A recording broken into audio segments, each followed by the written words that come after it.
So, good morning guys. Rafa ulit, GTA Cars. So, ito yung Black Edition natin na Titanium. Titanium na siya, Black Edition pa. So, ito yung ibang tindigan. Hindi ko na vlog to kasi pinag-aabang dito sa unit. So, eto matagal ng reserve. Kahit na nasa atin yung unit. So, ni-stress test na to by Ma'am Lisa, yours truly, and Sir Eddie. So, client namin. Pinagamit namin to just kasi ganun to, test drive-in namin to. So, walang error na lumabas nung inayos namin yung ABS, pati yung TCM and transmission nito. All goods. So, meron lang tayong mga ayusin katulad nito, natanggal yung cap. So, yung mga maliliit na detalye na ganyan, pupuliduhin natin para walang masabi ang client.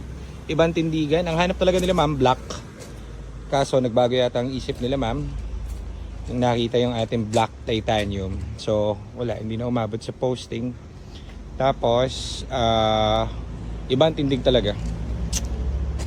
Kanina na-flat eh. So, papalitan natin yung dalawang gulong. So, yun lang ang naging issue niya. Gulonggis. Palit tayo ng gulong dun sa harapan kasi sa likod makapal naman. So, dalawang gulong sa harap palit. Kailan na-flat to kanina? Lumubog. Problema kasi ito, yung graba, matulis kasi yung ano namin eh. Yung mga bato-bato. Tapos may nagdala sa atin dito, EcoSport. Ang ganda rin oh. Ito titanium. Ang client natin dapat bibili sa atin 3 months ago, kaso lang wala rin sumasagot sa page. Paano wala kami ma-offer kasi halos lahat lagi nasa-sold. So bumili na lang si sir sa labas. Pero good thing naman is ang nabili niya is washery.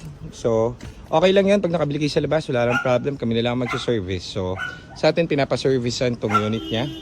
Naka-step seal, naka-garnish, kompleto.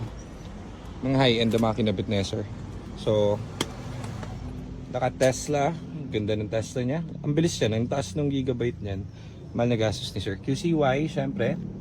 Basic. Ganda oh. Linis din. So, maintain natin itong unit niya kahit di galing sa atin kasi masaya tayo kapag nakikita natin yung ginagamit nila nung talagang owner yung ano. Masaya tayo yung ginagamit talaga nila yung mga kotse nila dahil unlike dun sa mga nabibili sa labas, di ba? May mga something. At least ito nabili niya na goods. Pinalitan niya lang daw sa oxygen sensor. Tapos si Joseph change oil na. Sinisipat-sipat siya doon na tinitingnan niya kung may leak. So, goods naman yung temperature. Na-check na natin. Na-scan na natin to. All goods. So, ganda rin. Titanium. So, mamaya tapos na to. Meron pa tayong charcoal pala na ganito.